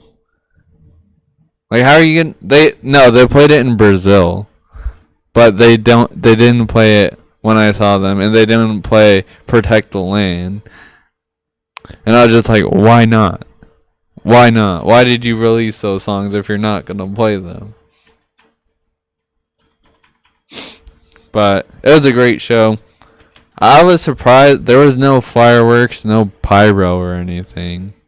I was kind of expecting that for MetLife Stadium, but I guess Cody Rhodes stole the pyro budget from MetLife Stadium.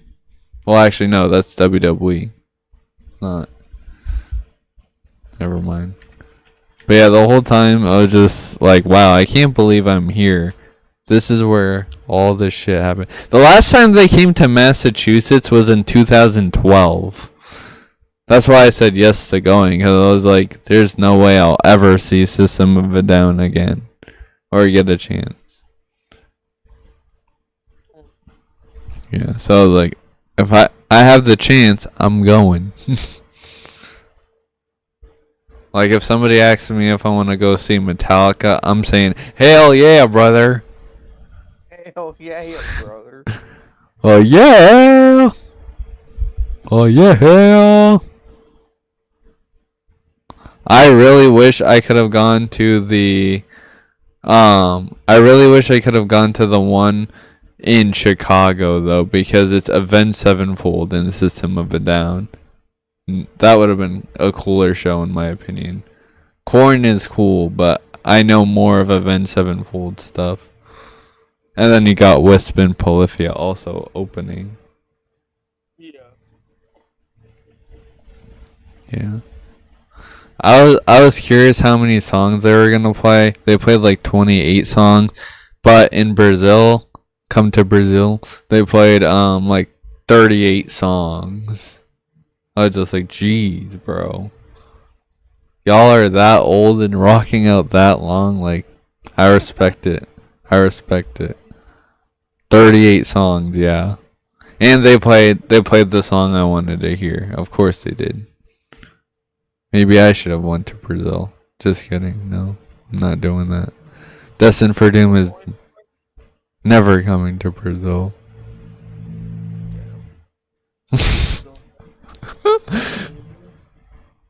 There's reasons, trust me. Personal reason I'm not getting into. Even though Brazil actually looks like a nice place based off the pictures I've seen and what somebody I knew from there. Well, actually, I won't let the one person affect me going to Brazil. Maybe someday. I'll go to Brazil. I'm actually gonna. We are destined for doom. I don't know how to speak Portuguese, but I do know how to say, open up that fucking pit. For real, dude. I'm surprised WWE hasn't gone to like South America at all. Except for Mexico. Brother. Mexico's in North America, buddy. Oh yeah, well, I mean like because like there's parts of Mexico that's in Central America, but so any North America, not South America. yeah, I know. That was my bad. I accidentally went to Dublin, Georgia instead of Dublin, Ireland. Accidentally went to Dublin, Georgia. That's wild. That's what our truth said. Yeah, I know.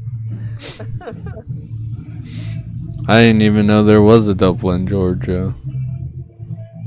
Neither did he. We used to have. Also a Dublin in Ohio. Wow. We used to have fans in Brazil, but they were. I guess they're mad that we didn't come fast enough. They're like, you didn't come? Well, we're going. I forget that. Sometimes I forget that New Zealand is not part of Australia. Yeah. Because for some reason I just think they're the same thing. But no, they're not the same thing. Okay. I'm surprised of all the bands that are from Australia. There's no bands that I can think of that are from New Zealand.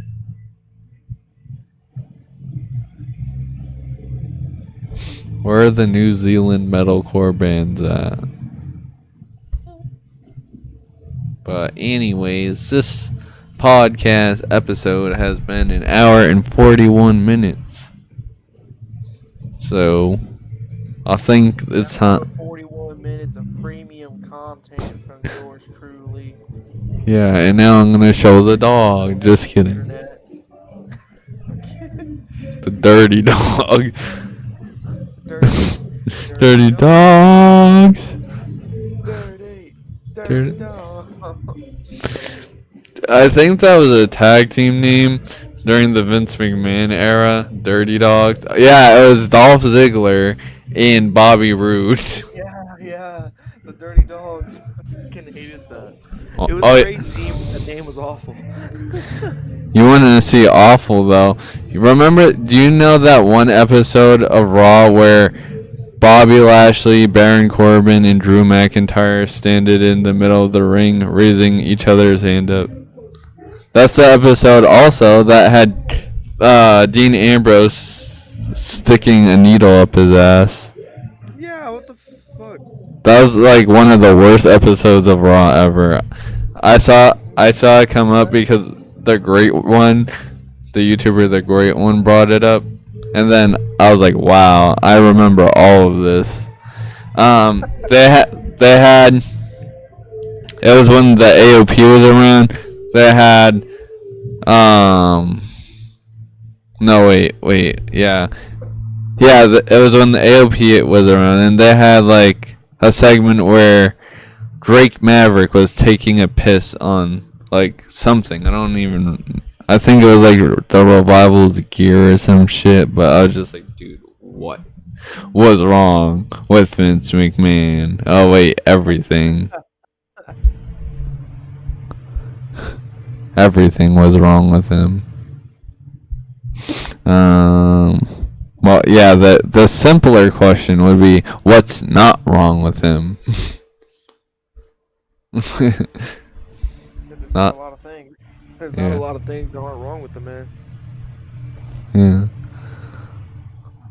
Oh yeah, I have a wrestling hot take that WrestleMania 31 is 1,000 times better than WrestleMania 30, because WrestleMania 30 is remembered for more or less two things: the streak ending and Daniel Bryan winning the titles in the main event.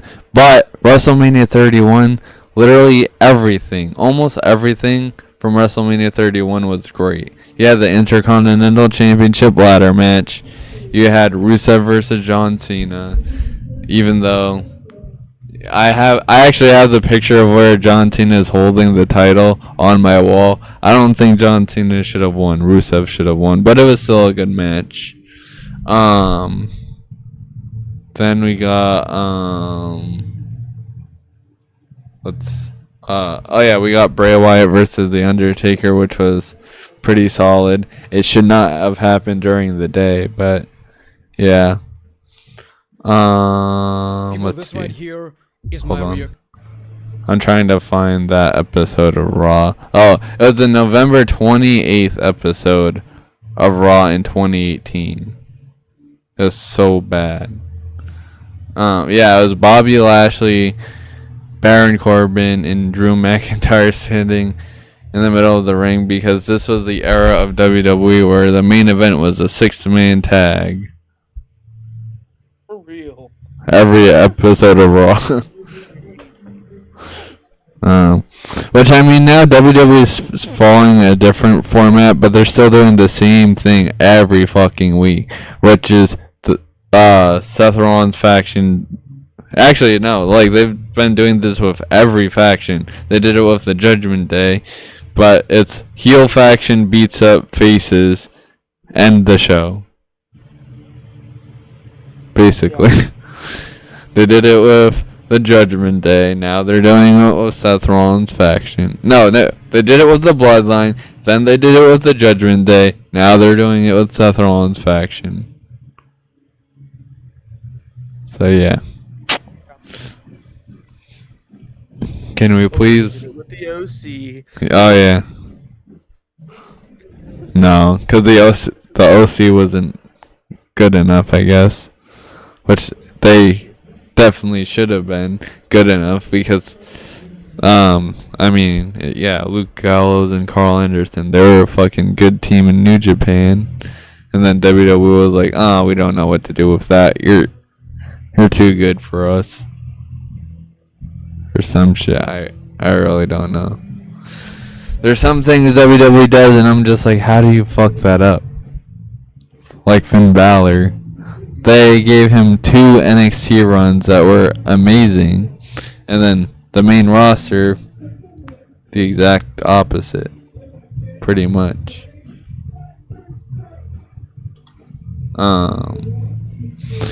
I think he's had it better than other wrestlers or other NXT call. He could be EC3. Yeah, or EC3. That's probably the worst NXT call-up of all time. Like, he literally didn't do anything. So, yeah, that was rough.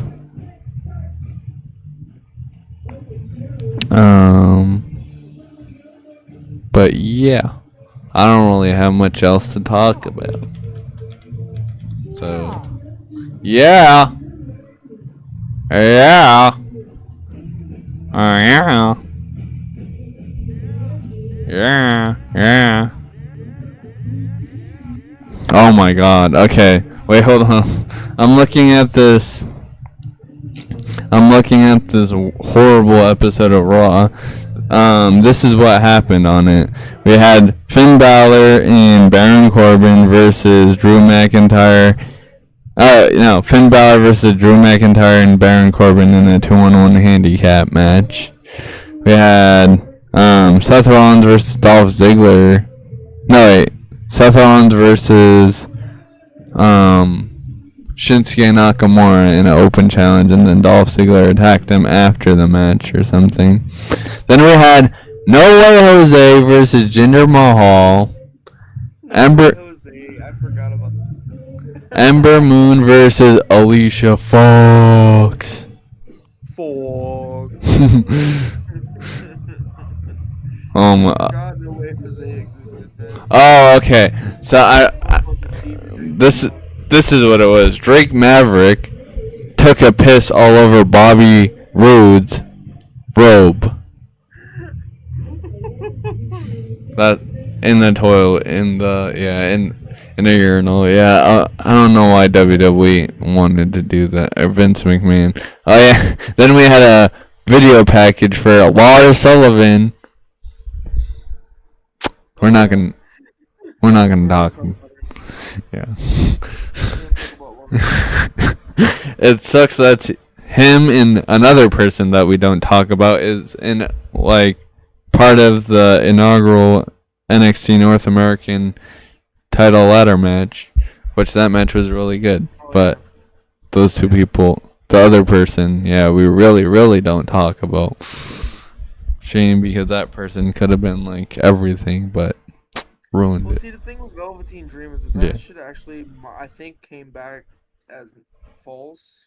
But he still continues to dig his own hole. Yeah. I don't know exactly what the story is. I didn't really pay attention. But Lars, on the other hand, Yeah. it sucks because Lars is actually a legitimately talented big man, and that's what WWE needed. He was the fuck. He's agile as fuck. Yeah, but I feel like comparing him to like what we have now, there's people that are way better. Like, I'm not saying he would have been a world champion, but like he could have been. Ryback. No, Snitsky. Oh. More talented than Ryback. The fuck. Well, your mic cut out. Snitsky. Yeah. Then we had Lucha House Party versus the Revival. Oh. And then we have the moment where Dean Ambrose probably was like, fuck this shit. Dean Ambrose gets a series of needles. Yeah. You could tell in that promo he was pissed off. Yeah. Like, he was livid. Yeah. He was livid. It sucks because the actual heel turn itself, like the heel turn happening, was actually really good. And then everything else was horrible. For real. Like, what was his reasoning? For one. Yeah. because he's a lunatic fringe. That's why. He was sick and tired of being called a lunatic. Yeah. That's his reasoning. Oh. He's I don't know. Because Seth Rollins. He was even like, what the fuck is this? Yeah. More like the lunatic cringe. Yeah. And then Bobby Lashley versus Elias. And then Kurt. Like, I'm sure the 20th time back then. Yeah.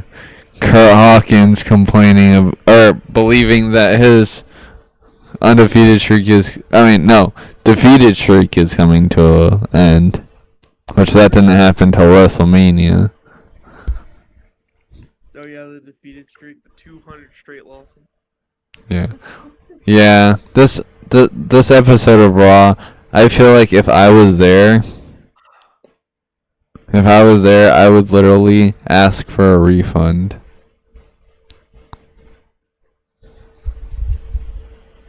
So bad. And, oh wow, Leo Rush was with Bobby Lashley. I forgot that was around this time. Man, Leo Rush deserved better. Yeah. That, like, he had a solid cruiserweight title reign, I guess. Mm-hmm. But, I mean, like, honestly, if you wanted to push anybody, Leo Rush is literally a better Ricochet. Yeah. He can talk on the mic. And he has hair. Crazy, dude. Listen up, you bald-headed fraud. Bald-headed fraud. But no, he's literally Ricochet if he was good on the mic. Yeah. Like, why did y'all fumble Leo? I don't know. Is he small? Yeah, probably. He's a cruiserweight. Oh my god, and then they had Baron Corbin puts Alexa Bliss in charge of Raw. Like, why? Braun Strowman versus Alexa Bliss was still in her goddess phase. Baron Corbin versus Braun Strowman. Why did Baron Corbin have 2 matches in one night? Oh yeah, because he was the Constable Corbin. Jesus. Oh yeah, if anybody wanted forgot how bad Vince McMahon was, just watch WrestleMania 39 and then watch the Raw after WrestleMania.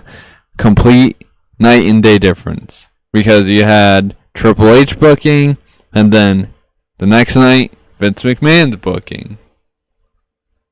One of the worst Raw after Manias ever, too.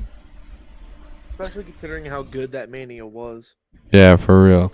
You had Brock Lesnar and Cody Rhodes teaming up, only for Brock Lesnar to beat the shit out of Cody Rhodes, and then, like, I can't remember anything else other than that. It was so bad. I was just like, what is happening? I mean, it did set up a pretty alright feud, I'd say, but Yeah. And Cody Rhodes won, but I was just like watching that episode of Raw was like literally so bad. I was just like, where is this person? Where is that person? Like, also, Vince McMahon tried to ruin NXT as well, which he did successfully do for a little while, and then they fixed it. yeah, Shawn Michaels is in charge of it, and he's actually been doing a pretty damn good job. Yeah. I'd say. Yeah. Even though the only complaint I would say is give us more guys. There's no dudes. Like there's That's like facts. only a few dudes. That's fair. Because like I feel like he's put more of a focus on the women's division, which is respectable. Like Yeah. because you know the women's division as a whole Mhm. is kind of mid right now. Yeah. Like it's not bad. Like obviously you got you got Io and Rhea, you know, putting on banger after banger after Rio. banger every week. Yeah, Riho putting on if they have banger it after banger every- if they have a team, which I think they're gonna be a team, that's what they should call them. Like I'm pretty sure there's been 3 women's 5-star matches. I'm pretty sure Io's in all 3 of them. Yeah, for real. So like, you know, obviously there's some good fucking matches going on, but it's the same people. Mm. That's the issue. So it's like I can understand Sean kind of put his division in NXT to kind of help try to build more female stars. You know, Give because it- it's the same bunch every time. Give us Io Sky versus Stephanie Vicaire with no interferences. Because that will cut. Like the only way that could work is if one of them's a heel, and I don't see Io turning heel anymore, or Stephanie for that matter. So we're probably gonna have to wait for that. Yeah, it would probably have to be like. Probably at WrestleMania, maybe one of them won. I think Io Sky could probably be a heel. But I don't know. She's too Not right now. over. She's too Yeah. over, yeah. Not right now. I just realized, yeah. Wow, I'm as big as a fan of Rhea Ripley as I am Io Sky, so they can fight forever. Cause I have Love Io Sky. an Io Sky pop vinyl and an Io Sky figure, and then I have 2 Rhea Ripley figures. I wanted to get a new one because the one I have is from when she originally joined the Judgment Day. Yeah. I was gonna get the entire Judgment Day, and then they like expanded the Judgment Day. I don't have Damien Priest, so. That's fair. But now the Judgment Day is like Slipknot because Slipknot's selling like the name or some shit, and they're just gonna like have new members. But they're like that. They're like, it's like, well, why? Because technically Finn Balor is an original member, so I don't know. But yeah, it's like that band that only has one original member left, but it's a different band completely. We count Dom as an original member because he just kind of joined. He didn't replace anyone. Well, he wasn't there when it first started. I wouldn't count Finn as an OG member because he replaced Edge. I would consider him because I don't think Edge was really a member because Damien Priest was gonna turn on him. So I don't know. Cause Finn Balor made the Judgment Day what it was, I think, That's yeah. fair, I guess.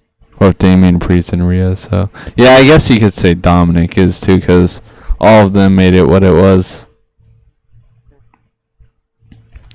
So I'm still really hoping for that Dom AAA title win. For real. But yeah. I haven't looked at WWE figures in a while, and I just looked and like there's some pretty cool ones. My friend Damien, not Damien Priest. I wish I was friends with Damien Priest. That would be fucking cool. But for real. What's it called? I wanted this. He got this Rhea Ripley figure that I wanted. It was from her the Australian match, the Elimination Chamber one. Yeah. Yep. I'm pretty sure that was the last women's main event on a pay-per-view. Am I wrong? I think you're right. Yeah. And it was only because she was in Australia. They were in Australia, yeah. So they were like, let's make it all about Rhea Ripley. Which, I mean, cool. Give us a Japan pay-per-view and let Io Sky main event. Io Sky should be main eventing pay-per-view. Give us more women main events because women's wrestling nowadays is more interesting than the men. Which is crazy to say because 10 years ago you couldn't say that, but also 10 years ago you had a fucking idiot booking everything. Yeah. So. Okay, I should not have went to WWE Ringside Collectibles or whatever this is, yeah. Because I just saw like a bunch of things that look cool and yeah. I don't play with wrestling action figures. I used to a few years ago, but then I was just like, my friend collects them, even loose ones, so I was like, I'll just sell them all to him and then I'll just hang them on the wall. Because people do that.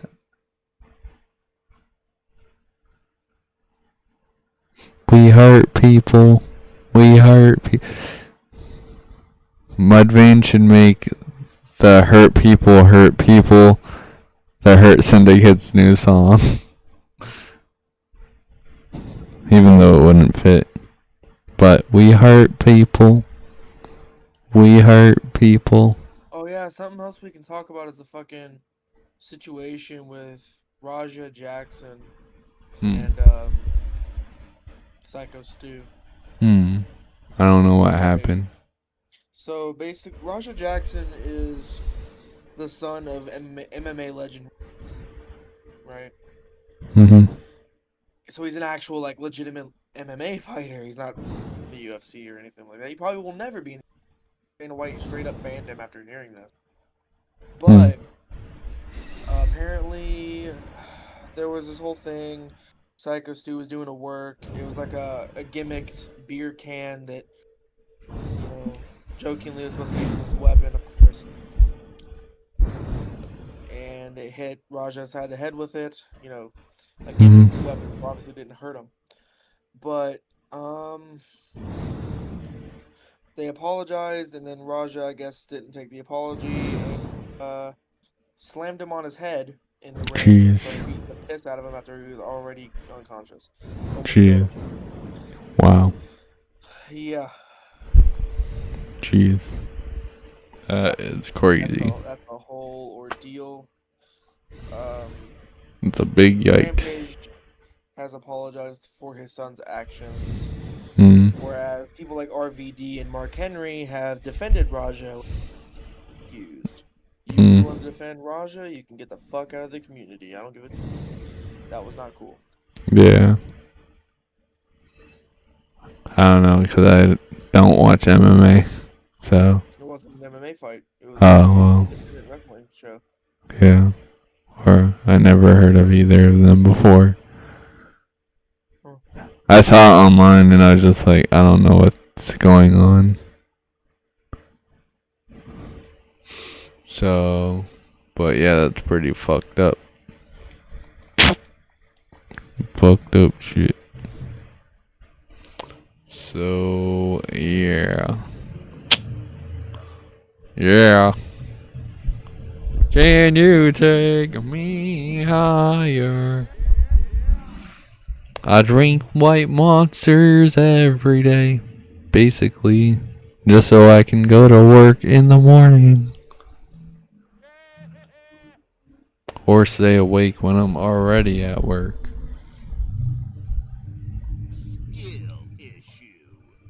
Shut the fuck up.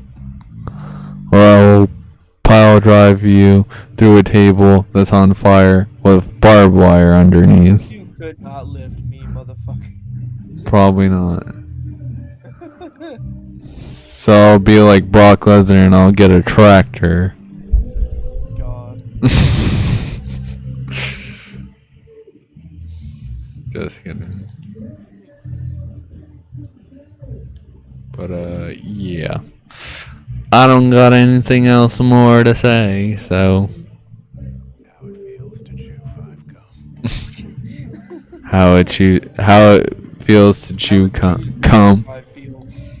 How it feels to chew 5 cum. What? V5 4 5. Me and Danny made a joke, or when Robbie walks up the stairs, because he always is like, "What are you guys doing?" We're like, V5 4 from who's up here having fun. Because it's whenever we're like joking around and shit. V5 4 from who's up here having fun.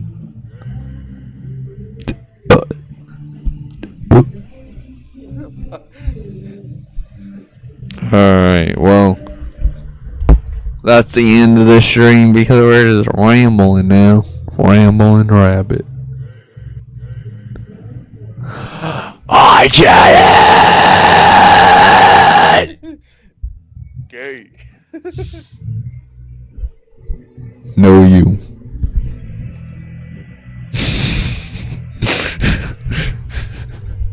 I see that.